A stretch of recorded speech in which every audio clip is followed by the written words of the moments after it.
موت سے پہلے فرشتے آ جاتے ہیں. چاہے تم اچھے آدمی ہو، بیٹھے ہوئے ہو، تم کو بھی اگر موت آنی ہے تو تم پہلے فرشتوں کو دیکھنے لگ جاؤ گے، لیکن بتا نہیں سکتے کسی کو. موت سے تھوڑی دیر پہلے فرشتے قریب آ جاتے ہیں. پہلے جماعت فرشتوں کی آتی ہے، پھر ملک الموت آتے ہیں. ملک الموت ان فرشتوں کے بیچ آتے ہیں. جیسے ہی یہ مرنے والا آدمی ملک الموت کو دیکھ لیتا ہے، پھر اس کے جسم میں کپ کپی طاری ہو جاتی ہے. اور ایسی کپ کپی طاری ہوتی ہے کہ کبھی پیشاب نکل جاتا ہے، کبھی پخانہ نکل جاتا ہے. اکثر دیکھنا مرنے والوں کی نجاست نکل جاتی ہے. ملک الموت کو وہ بہت قریب سے دیکھتا ہے، اور ان کی دو شکلیں ہیں. ایک بہت بھیانک شکل ہے، اس کو دیکھنا ہی عذاب ہے، اور ایک بہت خوبصورت شکل ہے، ان کو دیکھنا ہی رحمت ہے. وہ نیک بندوں کی روح نکالنے کے لیے جب جاتے ہیں تو خوبصورت شکل میں جاتے ہیں، اور جب گنہگاروں کی روح نکالنے جاتے ہیں تو بھیانک شکل میں جاتے ہیں. اور ان کو دیکھتے ہی مرنے والے کا جسم پیلا پڑ جاتا ہے، پیشانی اکھڑ جاتی، آنکھیں پھٹی رہ جاتی، اور پھر خرخرا آنے لگ جاتا ہے، یعنی خرخر کی آواز تیز ہو جاتی ہے. وہ بولنا چاہتا ہے اپنے پاس والوں کو، لیکن بول نہیں سکتا، بند ہو جاتا ہے. یہ وہ وقت ہے جب اس کے توبہ کا دروازہ بھی بند ہو جاتا ہے. اب اگر فرشتوں کو دیکھ کر کوئی توبہ بھی کر لیا، ایمان لایا، تو اس کا ایمان قبول نہیں. اس وقت سے پہلے پہلے تک جو بھی ایمان لایا یا توبہ کیا، اس کی توبہ قبول ہے. لیکن موت کا خرخرا آ گیا اور فرشتوں کو دیکھ لیا، اس کے بعد بہت سارے کافر بھی پکاریں گے کہ ہم ایمان لاتے ہیں اللہ پر. نہیں، اب ایمان قبول نہیں ہوگا. موت اتنی آسانی سے نہیں آتی، اس کا پروسیس ہے. فرشتے آتے ہیں، ملک الموت آتے ہیں، پھر اس کے بعد اس کو گھور کر دیکھتے ہیں، پھر اس کو چت لٹا دیا جاتا ہے، یا جس حالت میں بھی ہے وہ گر جاتا ہے. کھڑا ہے تو گرتا ہے، بیٹھا ہے تو گرتا ہے، موت آنے سے پہلے لڑک جاتا ہے. یہ ضروری بھی نہیں ہے کہ آج میں اپنے آپ کو سنبھال کر بیٹھا ہوں. اگر میری موت آنی ہے، اسی کرسی سے گر جاؤں، اسی جگہ سے ہم گر جائیں. اور اس کے بعد ملک الموت روح کھینچنا شروع کرتے ہیں. پیروں کے ناخنوں سے لے کر، ہاتھوں کے ناخنوں سے لے کر، اس کے جسم کے ہر حصے سے لے کر ناک تک کھینچتے ہوئے لاتے ہیں. اور اس کے بعد جب پوری روح نکل جاتی ہے، وہ لے کر کے چلتے رہتے ہیں، اور مردہ ان کو جاتے ہوئے دیکھتا رہتا ہے. آنکھیں سب سے لاسٹ میں کھلی رہتی. کسی بھی مرنے والے کی آنکھیں بند نہیں رہتی، کھلی رہتی، وہ دیکھتا رہتا ہے. اسی لیے حدیث پاک میں ہے، جب کسی کی روح نکل جائے تو سب سے پہلے تم اس کی آنکھیں بند کر دو. ہمیں بند کرنا ہوتا ہے، اور اس کے بعد منہ بھی کھلا رہ جاتا ہے، منہ اوپن رہ جاتا ہے. فرمایا گیا منہ کو دبا کر بند کر دو. یہ سب نشانیاں ہیں میرے عزیزوں موت کی سختیوں کی.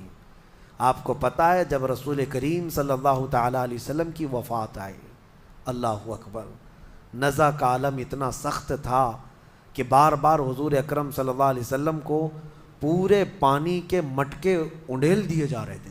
3 مٹکے حضور پر انڈیل دیے گئے موت سے پہلے. اور حضور اس کے بعد تھوڑا آرام محسوس کرتے، اور پھر شدت کا بخار. اور وہ آخری وقت تھا جب حضرت فاطمہ آپ کے پاس آئی تھی. حضور نے ان کے کان میں بتا دیا، وہ رونے لگ گئی. کیا کہا تھا؟ حضرت فاطمہ کہتی ہیں حضور نے فرمایا، اے فاطمہ اب میں جا رہا ہوں، میرا آخری وقت ہے. پھر ایک دوسرے کان میں ان سے کہا، میرے خاندان میں سے سب سے پہلے تم مجھ سے ملنے والی.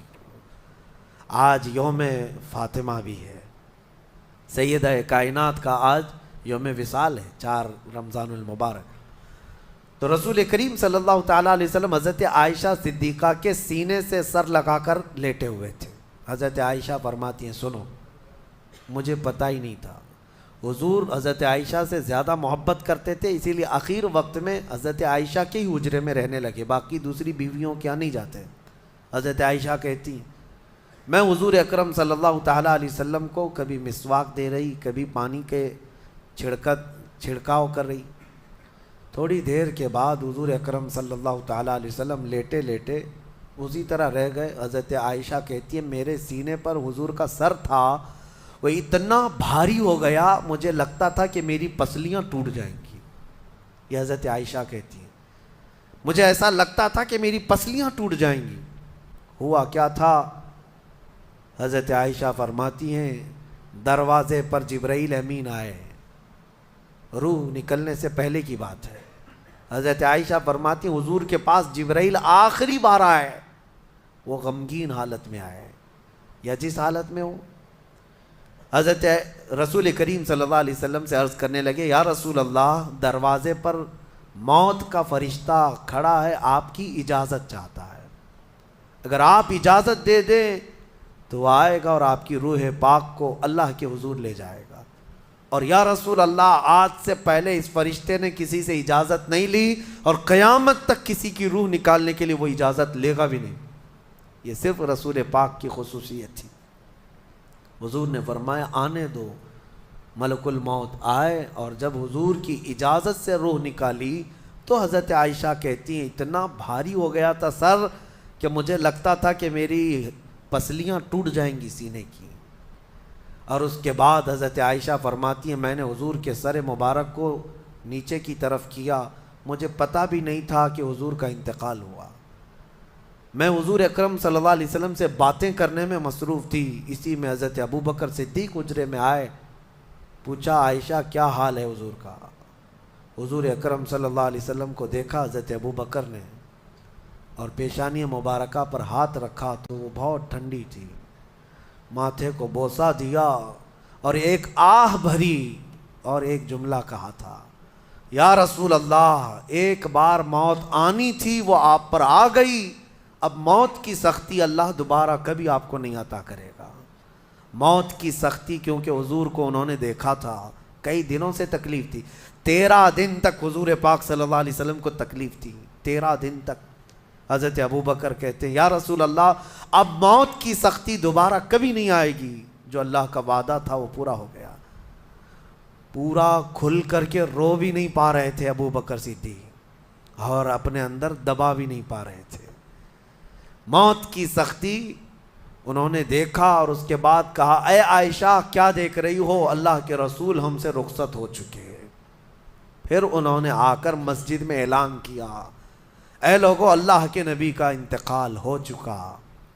اب مجھے یہاں یہ بتانا ہے اگر موت سے کوئی بچ سکتا تھا تو سب سے پہلا نمبر تو رسول اللہ کا ہونا چاہیے تھا، کیونکہ اللہ کے سب سے محبوب نبی وہی ہیں۔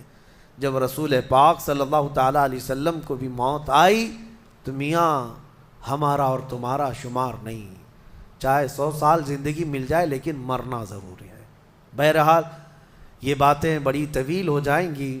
موت کا تذکرہ اس لیے بھی میں زیادہ کرتا ہوں کہ حدیث پاک میں ہے مومنوں کو یہ تذکرہ کرو تاکہ ان کو گناہوں سے نفرت پیدا ہو جائے اور آخرت کے سفر کی تیاری وہ شروع کریں۔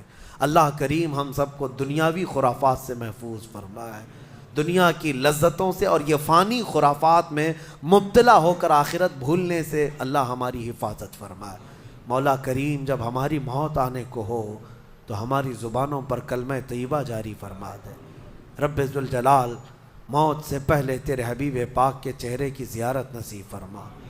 اے کریم خدا، کیا ہی بہتر ہوتا، میں گنہگار ہوں اور بڑے مرتبوں کی خواہش، تو کریم ہے خدایا، تیری بندہ پروری ہے، کیا ہی بہتر ہوتا مولا کہ موت آئے تو رمضان کا مہینہ مل جائے، جمعۃ المبارکہ مل جائے۔ مولا تیرے وعدے کے مطابق ہم قبر کے عذابات اور سوالات سے محفوظ ہو جائیں۔ اے اللہ، آج کی اس تفسیر پاک میں تیری جلال و جبروت اور تیری عزت کا وسیلہ لیتے عرض کرتا ہوں، ہم میں سے جو رخصت ہو چکے ہیں، ہمارے آبا و اجداد، ہمارے باپ، ہماری مائیں، ہمارے رشتہ دار جو قبروں میں برسوں سے اب آرام کر رہے ہیں، اے اللہ تو اس رمضان کے صدقے ان کی مغفرت فرما دے۔ اے کریم خدا، ہمارے گھروں میں عید آ جاتی ہے، رمضان کے آتے ہی دسترخوان بھر جاتے ہیں، ہمارے گھروں میں خوشیاں دوبالا ہو جاتی ہیں، ہمیں نہیں معلوم قبروں والوں کے ساتھ کیا ہوتا ہے، ہمیں پتہ نہیں قبرستان میں ان کے ساتھ کس طرح کی راتیں ہیں اور کس طرح کے دن ہیں۔ اے کریم خدا، تجھے تیرے جلال و جبروت اور تیری عزت کی قسم، جو مومنین ہم سے رخصت ہوئے، ہمارا کسی بھی طرح کا ان سے تعلق رہا ہو، مولا اس عید سے پہلے ان کو جنتی خان نعمت عطا فرما دے۔ اے اللہ ان سب کو بھی رمضان کی بہاریں عطا فرما۔ تم جہاں کہیں پر بھی جاؤ موت تمہیں آ کر پکڑے گی۔ بروج مشیدہ کا مطلب ہوتا ہے بہت ہی پکے محل میں بھی اگر تم بیٹھ جاؤ، بہت مضبوط محل میں تم بیٹھ جاؤ، موت آنا ہے وہاں پر بھی آئے گی۔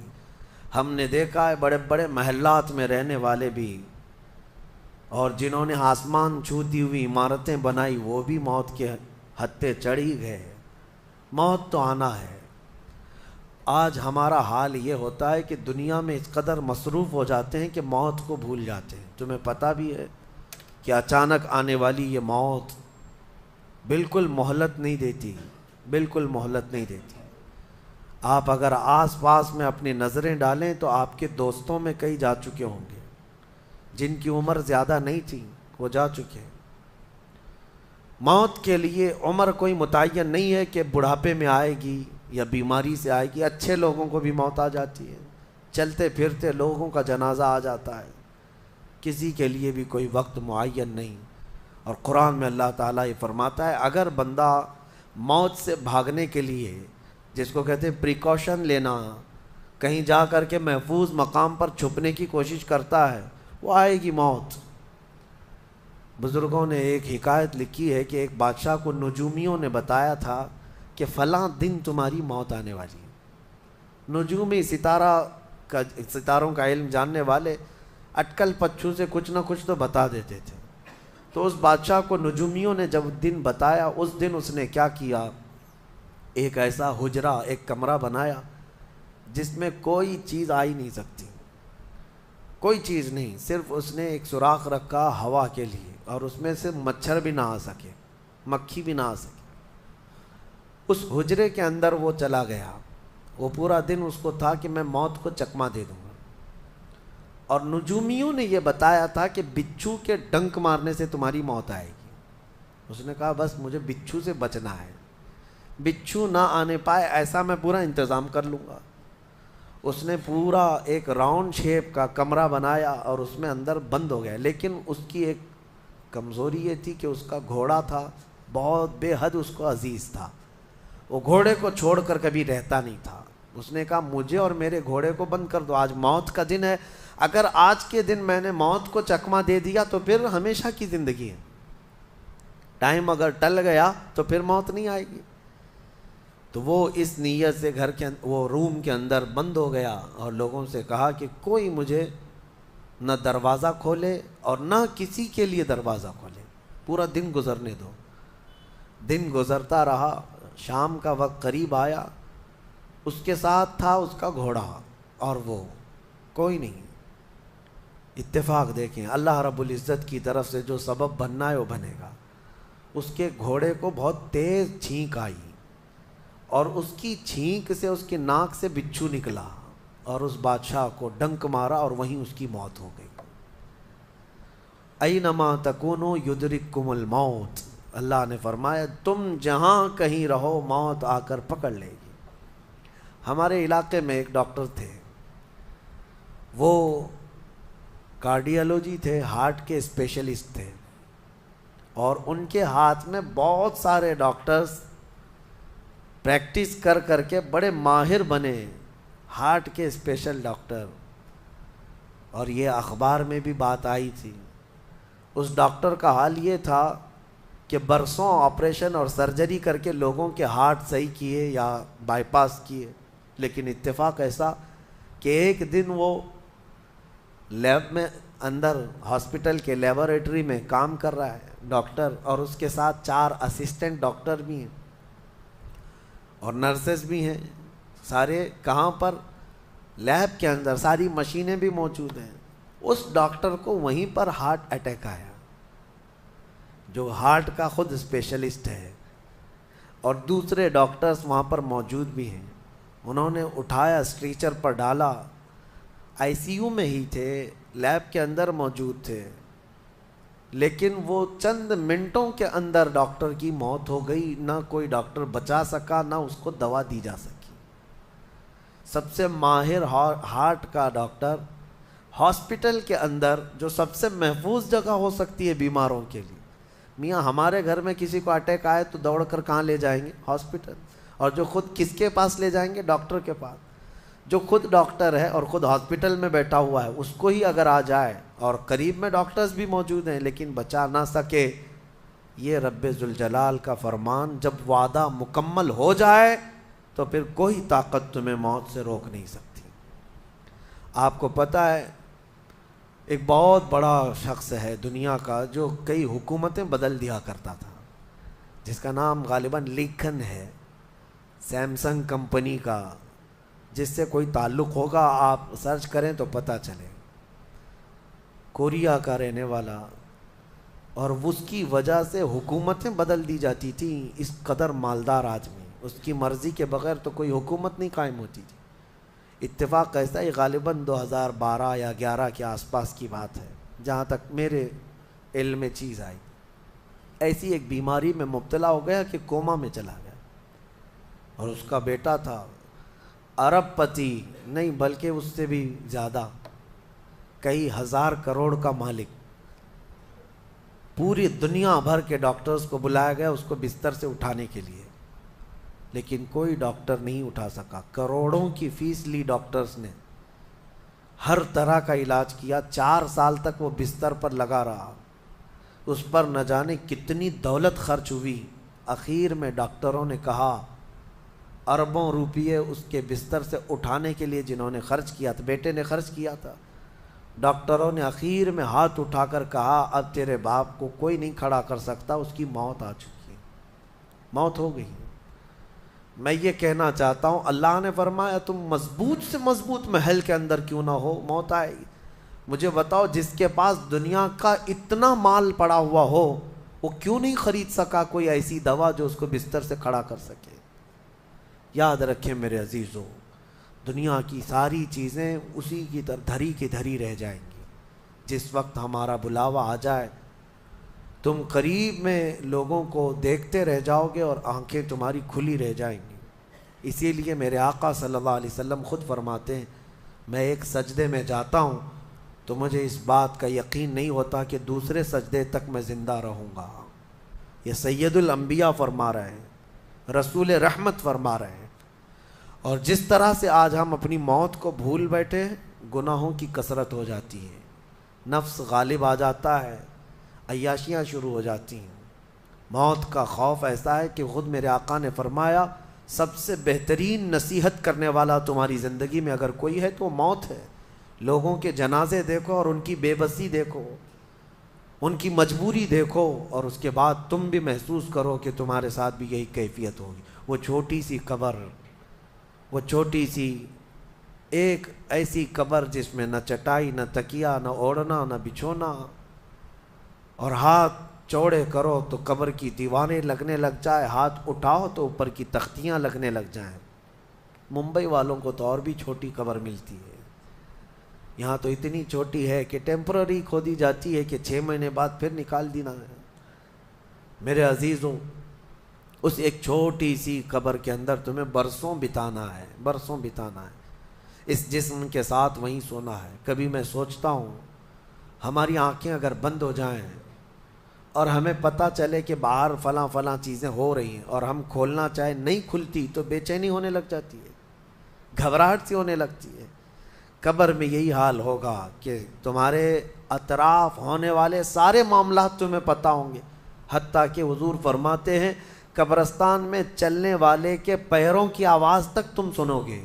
مردہ سنتا ہے، سلام تو دور کی بات ہے، پیروں کے چلنے کی آواز بھی سنتا ہے، اور جب سنتا ہے سارے معاملات لیکن آ نہیں سکتا باہر، کسی کو کچھ کہہ نہیں سکتا، بول نہیں سکتا۔ کیسی بے چینی ہوگی، وہ کیسی گھبراہٹ ہوگی۔ بڑے بڑے اولیاء اکرام، حتیٰ کہ سیدنا عثمان ابن عفان رضی اللہ تعالیٰ عنہ، داماد رسول، امیر المومنین، خلیفہ رسول، جب رات کے وقت مصلی پر کھڑے ہوتے اور قبر کی کوئی آیت تلاوت کرتے تو اتنا روتے تھے کہ ان کا مصلی آنسوؤں سے بھیگ جاتا تھا. صبح ان کے مصلی کو نچوڑ کر سکھایا جاتا تھا. لوگ ان سے پوچھتے آپ قبر کے متعلق اتنا خوف زدہ کیوں ہو جاتے ہیں؟ مرنا تو سب کو ہے. حضرت عثمان غنی فرماتے یہ ہماری پہلی منزل ہے، اگر یہ نکل گئی تو ساری منزلیں آسان ہیں. اینما تکونوا یدرککم الموت، اللہ فرماتا ہے. اور کئی جگہ قرآن میں یہ آیتیں آئی ہیں میرے عزیزوں. جانا ہم سب کو ہے، بہت تھوڑے ہی دنوں کے بعد آخرت کے سفر کی طرف رواں دواں ہیں.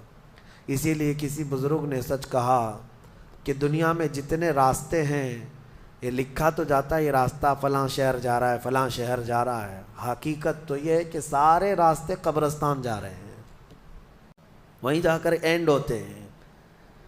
ممبئی سے پونا جا رہا ہے راستہ، پونا سے بنگلور جا رہا ہے راستہ. بورڈ تو لکھے ہوئے ہیں لیکن اہل تصوف یہ کہتے ہیں یہ تمہاری خام خیالی ہے، لیکن جس راستے پر بھی چلو گے اخیر وہ راستہ تمہیں قبرستان ہی پہنچائے گا. تمہاری زندگی وہیں جا کر اینڈ ہونے ہے. اسی لیے میرے عزیزوں ہمیں زیادہ دنیا میں اتنا پھیلانے کی ضرورت نہیں. آخرت کے سفر کی طرف تیاری بھی ہو. میں یہ نہیں کہتا کہ کمانا نہیں چاہیے، کمائیں، گھر بنائیں، رزق کا حصول، معاش کا حصول سب کے لیے ضروری ہے، لیکن ساتھ میں یہ فکر غالب رہے ہمارے ذہن میں کہ مجھے سب چھوڑ کر جانا ضروری ہے. جب تک تمہارے ذہن میں یہ بات آتی رہے گی میرا آخرت کا سفر باقی ہے، تو ہوگا یہ کہ تم دنیا تو کماتے رہو گے لیکن اپنے مولا سے غافل کبھی نہیں ہوگے. غافل کبھی نہیں. میں وہ زندگی کی بات کر رہا ہوں. آپ جاؤ فیکٹری میں جاؤ، کسی کمپنی میں جاؤ، کسی بزنس میں جاؤ، کسی جاب میں جاؤ، آپ کی دنیا ہے، آپ گھر بناؤ، لیکن ذہن میں اتنی بات رہے کہ میرا مولا مجھے ایک نہ ایک دن بلانے والا ہے. جب یہ فکر رہے گی تو آپ کی نمازیں بھی غائب نہیں ہوں گی، آپ کی آخرت کی یاد. اسی لیے میرے آقا نے فرمایا قبرستان جایا کرو. بعض لوگ یہ کہتے ہیں نا قبروں پر جانا شرک یا بدعت. خود میرے آقا صلی اللہ علیہ وسلم نے فرمایا فزوروا، قبروں کی زیارت کرو. کیوں؟ فإنها تذکر الآخرہ، اس لیے کہ وہ تمہیں آخرت کی یاد دلاتی ہیں.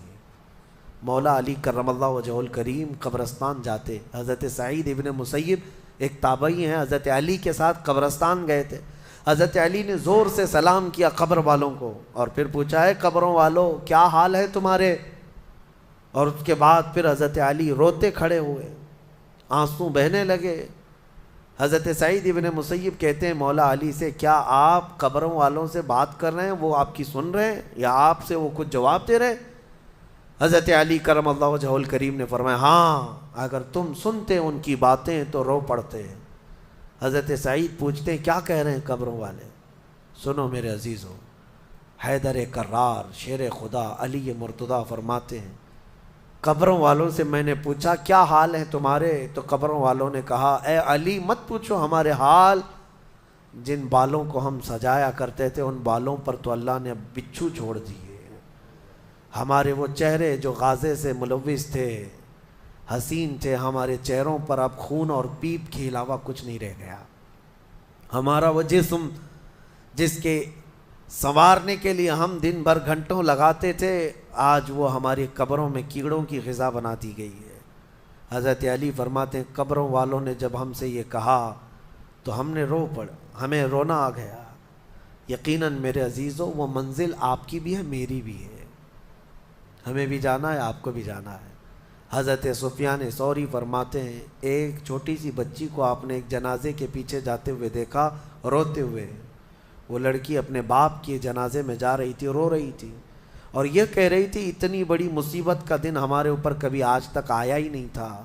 حضرت سفیان ثوری نے کہا بیٹا تم پر نہیں، تمہارے باپ پر جو دن آیا وہ کبھی نہیں آیا تھا. موت کا دن، موت کا دن سب سے سخت دن ہے، سب سے سخت دن ہے. موت کس طرح سے آتی ہے پتہ ہے؟ فرمایا گیا جیسے ریشم کے کپڑے کو کانٹوں کی جھاڑی پر ڈال دو اور کپڑا کھینچو، کپڑے کے تار تار نکلتے جائیں گے. فرمایا گیا ملک الموت روح نکالنے کے لیے جب آتے ہیں تو اسی طرح سے روح نکالتے رہتے ہیں انگلیوں سے، پیروں کی، ہاتھوں کی انگلیوں سے، ناخنوں سے روح نکلتی نکلتی آتی ہے، ایک ایک جوڑ سے روح نکلتی ہے، یہاں تک کہ ناک تک اس کو کھینچ کر کے لایا جاتا ہے۔ اور قرآن میں اللہ فرماتا ہے تم اگر دیکھو گے کہ روح کیسی نکالی جا رہی ہے، یضربون وجوہہم وادبارہم، فرشتے آتے ہیں پیٹھ پر، پیچھے مارتے ہیں، زور زور سے مارتے ہیں، اور پیشانیوں پر مارتے ہیں، اور یہ کہتے ہیں اے نکل جا روح۔ اللہ فرماتا ہے تم اگر دیکھو گے کہ فرشتے کس طرح روح نکالتے ہیں تو کانپ کر رہ جاؤ گے، مار مار کر کے روح کو نکالا جاتا ہے۔ اور یہ چھوٹا سا وقت نہیں ہے، ادھر جھٹکا لگا ادھر موت ہو گئی، لمبا پروسیس ہے، اس سے جو گزرتا ہے وہی بتا سکتا ہے۔ بعض لوگوں کو ایسا لگتا ہے زہر کھا لیا ابھی موت ہو گئی، سوسائڈ کر لیا ابھی موت ہو گئی۔ موت اتنی آسانی سے نہیں آتی، لمبا پروسیس ہے۔ کچھ عورتیں ایسی ہیں جو تم پر حرام کی گئی ہیں ہمیشہ ہمیش کے لیے، ان سے کبھی نکاح نہیں ہو سکتا۔ ان کا بیان ہے، وہ کون سی عورتیں ہیں؟ اللہ تعالیٰ فرماتا ہے حرمت علیکم امہاتکم و بناتکم و اخواتکم و عماتکم و خالاتکم، یہاں تک تمہارے اوپر تمہاری مائیں حرام ہیں، ماں سے کبھی نکاح نہیں کر سکتا، اور تمہاری بہنیں تمہارے لیے حرام ہیں، مائیں حرام ہیں، بہنیں حرام ہیں، بیٹیاں تمہارے اوپر حرام ہیں، اپنی بیٹی سے کوئی نکاح نہیں کر سکتا۔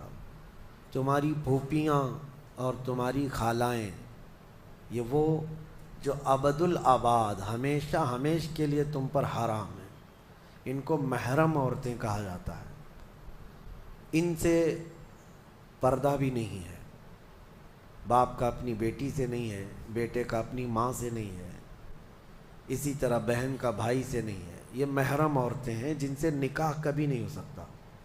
اس کے علاوہ کچھ اور بھی ہیں، یہ 5 تو میں نے بتایا، ماں، بیٹی، بہن، پھوپھی اور خالہ، یہ 5 ہوئی۔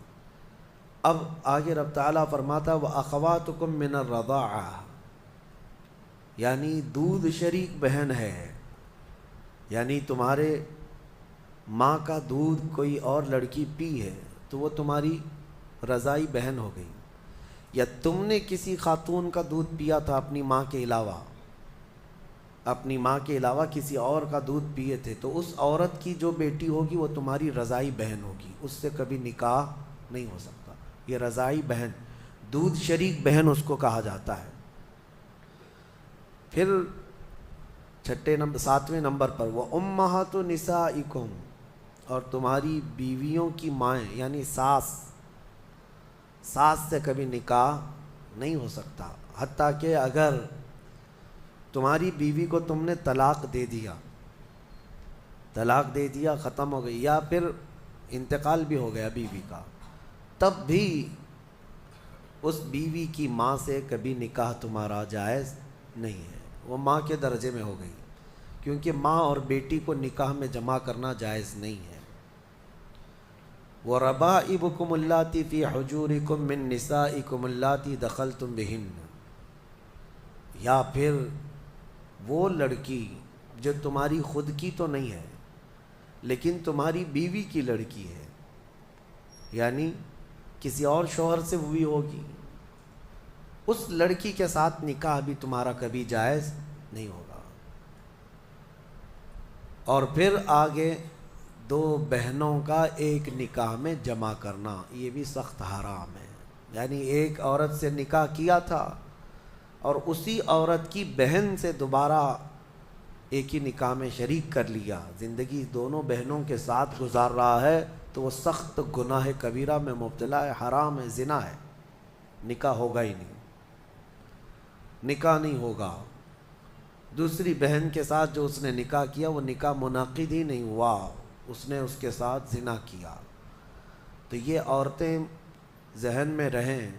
بعض لوگ پھر ہم سے یہ بھی سوال کرتے ہیں چاچا کی بیٹی سے، ماموں کی بیٹی سے، پھوپھی کی بیٹی سے نکاح جائز ہے یا نہیں؟ تو ہندوؤں کے ہاں کچھ چیزیں اس طرح کی مانی جاتی ہیں کہ ان کے ہاں چاچا کی بیٹی سے نکاح نہیں ہوتا، لیکن اسلام میں ایسا نہیں ہے۔ صرف تمہاری سگی بہن سے نکاح جائز نہیں، باقی جو تمہارے کزنس ہیں، یعنی چاچا کی بیٹی، پھوپھی کی بیٹی، ماموں کی بیٹی، خالہ کی بیٹی، ان سب سے نکاح جائز ہے، ان سب سے نکاح جائز ہے۔ بسا اوقات ایسا بھی ہوتا ہے، میں آپ کو بتاؤں، مثال کے طور پر تمہارے ماموں کی نواسی ہے، آپ کے ماموں کی نواسی ہے، یعنی آپ کے ماموں کی بیٹی، ویسے دیکھا جائے تو رشتے میں تمہاری کیا لگتی ہے؟ وہ بھانجی، رشتے میں تمہاری بھانجی لگتی ہے۔ تو ظاہر سی بات ہے بہن کی بیٹی سے اور بھائی کی بیٹی سے بھی نکاح جائز نہیں ہے، سگی بھانجی اور سگی بھتیجی سے نکاح جائز نہیں۔ لیکن اگر اس طرح ماموں کی بیٹی بھانجی لگ رہی، اس سے نکاح جائز ہے۔ اسی طرح پھوپھی کی نواسی یا پوتی ہے، اس سے بھی تمہارا نکاح جائز ہے، وہ سگی بھانجی یا سگی بھتیجی نہیں ہے۔ تو یہ احکام مسلمانوں کو یاد ہونا چاہیے کہ کون سی عورتیں تمہارے لیے حلال ہیں اور کون سی عورتیں تمہارے لیے حرام ہیں۔ اب ان کے علاوہ جو عورتیں میں نے بتایا، یہاں جو عورتیں میں نے بتایا، ان عورتوں کے علاوہ جتنی بھی عورتیں ہیں جن سے نکاح تمہارا جائز ہے، ان سے پردہ بھی واجب ہے، یہ بات یاد رکھ لیں۔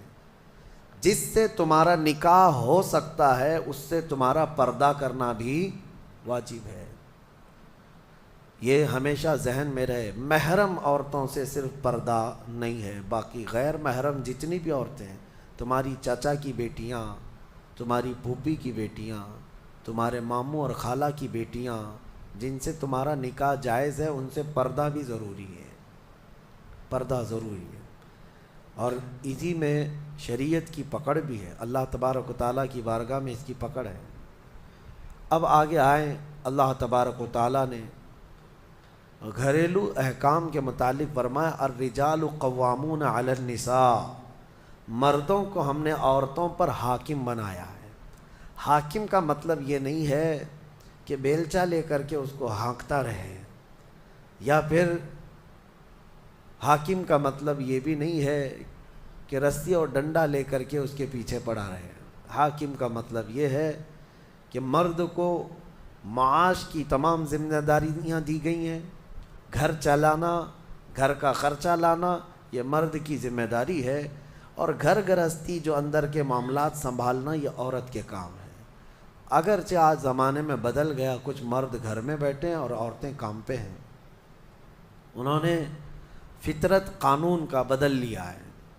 اب یہاں پر کچھ لوگ یہ سوال بھی کرتے ہیں کیا عورت کا کمانے کے لیے نکلنا جائز ہے یا نہیں ہے؟ اس سلسلے میں آپ کو بتا دوں، عورت اگر شریعت کی پابندیاں کرتی ہے اور حدود شرع میں رہ کر کے کوئی جاب اس کو لگتی ہے یا کوئی کام کرتی ہے تو بالکل اس کے لیے جائز ہے، کوئی حرج نہیں۔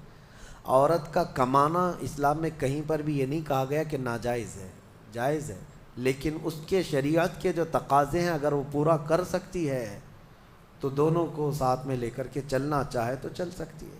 لیکن اللہ نے جو قرآن میں فرمایا مردوں کو عورتوں پر حاکم بنایا گیا، مردوں کو عورتوں پر حاکم بنایا گیا، اور اسی سے آپ کو یہ سمجھ میں آ جانا چاہیے کہ آپ کے لیے نان و نفقہ لانا، گھر بنانا، گھر کے اخراجات لانا، یہ مردوں پر ہے۔ کچھ بیچارے بھیکاری لوگ ہیں جو عورتوں کے اوپر اس قدر ظالم بن کر کے بیٹھے ہوتے ہیں کہ وہ سارا خرچہ سسرال سے ہی چاہتے ہیں کہ عورت کا جو مائکہ ہے یا اس کا مرد کا جو سسرال ہے وہیں سے وہ سب کچھ لانا چاہتے ہیں۔ اور ہمارے ہاں شادیوں میں بھی یہی رواج بہت زیادہ ہے، بہت سارے لوگ شادی اس لیے بھی کرتے ہیں کہ بہت زیادہ جہیز لائے گی عورت، بائک لائے گی، کار لائے گی، اسی لالچ میں شادی کرتے ہیں۔ میرے عزیزوں، مرد اللہ نے تمہیں بنایا ہے، تم اپنے ہاتھوں سے کماؤ اور عورت کو کھلاؤ، ایک صدقے کا ثواب ہے۔ اور نہیں کر سکتے تو جہیز کیوں مانگتے ہو؟ مسجد کے باہر کھٹوری لے کے بیٹھ جاؤ، روز آنے جانے والے کچھ نہ کچھ ڈالیں گے، وہ اور زیادہ بن جائے گا۔ بات سیدھی سی ہے، کچھ لوگ آفیشیل طریقے سے مانگتے ہیں اور کچھ لوگ اندر میز کے اندر سے مانگتے ہیں، دونوں مانگنے والے ایک ہی ہیں، بھکاری ہیں۔ مردوں کو اللہ تبارک و تعالیٰ نے اس کا حکم نہیں فرمایا۔ عرب میں جا کر کے دیکھیں، شادی کرنے کے لیے جب ہم وہاں یہ کہتے ہیں کہ ہندوستان میں عورت جہیز لاتی ہے، عورت کا باپ کپڑے بھی دیتا ہے، پیسہ بھی دیتا ہے، تو وہ اچھل جاتے ہیں، کیا ایسا بھی ہوتا ہے؟ ہم کو لے چلو، ہمیں وہاں سے شادی کروا دو۔ اس کی وجہ یہ ہے کہ عرب میں آج بھی مہر بہت اونچا ہوتا ہے۔ صرف سعودی کا مہر 50,000 ریال عام عورتیں مانگتی ہیں۔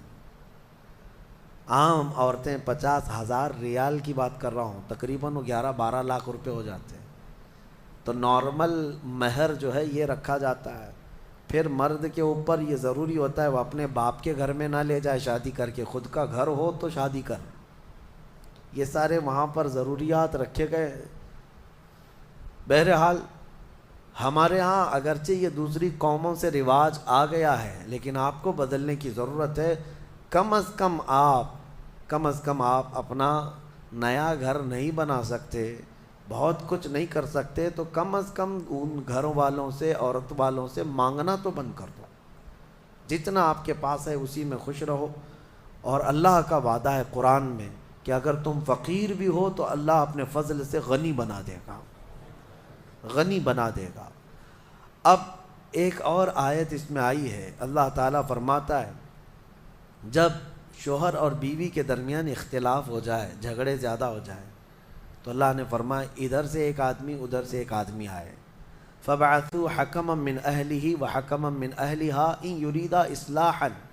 اگر وہ لوگ اصلاح چاہتے ہیں تو دونوں کی طرف سے ایک ایک آئے اور بیٹھے۔ اللہ فرماتا يُوَفِّقِ اللَّهُ بَيْنَهُمَا، اللہ ان دونوں کے درمیان پھر سے اتفاق پیدا فرمائے گا۔ اصلاح کی نیت ہونی چاہیے، لیکن مشورہ میرا یہ ہے کہ دونوں طرف کی ساسوں کو نہ لایا جائے۔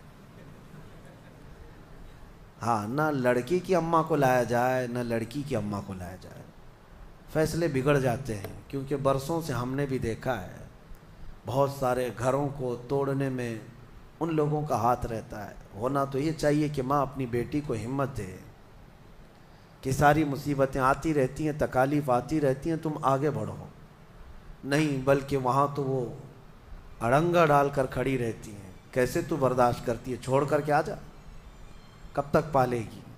قرآن کا حکم یہ ہے کہ دونوں کی طرف سے ایک ایک ذمہ دار جائیں۔ اگر اصلاح کی نیت ہے تو اللہ دونوں کے درمیان اتفاق پیدا فرمائے گا، دونوں کے درمیان اتفاق ہوگا۔